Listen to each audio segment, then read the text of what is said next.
प्रिय श्रोताओं, आप सभी को मेरा प्यार भरा नमस्कार। आइए जानते हैं राधा अष्टमी को व्रत करने की पूजा विधि। इस दिन सुबह सुबह स्नान आदि कर सूर्य देवता को जल अर्पित करें। इसके बाद मंडप के नीचे मंडल बनाकर उसके मध्य भाग में मिट्टी या तांबे का कलश स्थापित करें। अब इस पात्र पर वस्त्रों से सुसज्जित रानी जी की मूर्ति स्थापित करें। इसके बाद राधा जी की 16 उपचार से पूजा करें। राधा जी की पूजा मध्याह्न के वक्त की जाती है।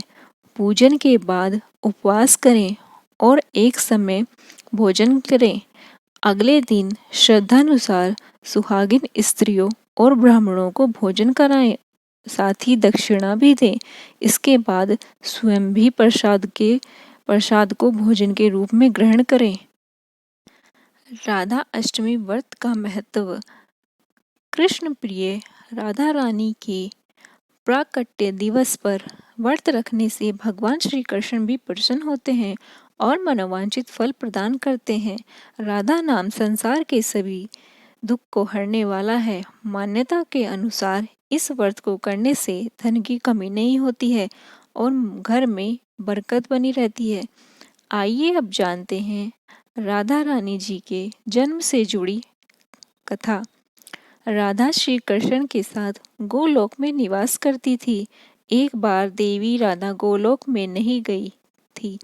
उस समय श्री कृष्ण अपनी एक सखी वीराजा के साथ गोलोक में विहार कर रहे थे। राधा जी यह सुनकर क्रोधित हो गई और तुरंत श्री कृष्ण के पास जा पहुंची और उन्हें बुरा भला कहने लगी। यह देखकर कान्हा के मित्र श्री दामा को बुरा लगा और उन्होंने राधा को पृथ्वी पर जन्म लेने के शाप दे दिया। राधा को इस तरह क्रोधित देख वीराजा वहां से नदी के रूप में चली गई। इस शाप के बाद राधा ने श्री दामा को राक्षस कुल में जन्म लेने का शाप दे दिया। देवी के शाप के कारण ही श्री दामा ने शंखचूड़ राक्षस के रूप में जन्म लिया। वही राक्षस जो भगवान विष्णु का अनन्य भक्त बना और देवी राधा ने वर्ष भानु जी की पुत्री के रूप में पृथ्वी पर जन्म लिया। लेकिन राधा वर्ष भानु जी की पत्नी देवी कृति के गर्भ से नहीं जन्मी। जब श्री दामा और राधा ने एक दूसरे को शाप दिया, तब श्री कृष्ण ने राधा से कहा कि आपको पृथ्वी पर देवी कृति और वर्ष भानु जी की पुत्री के रूप में रहना है।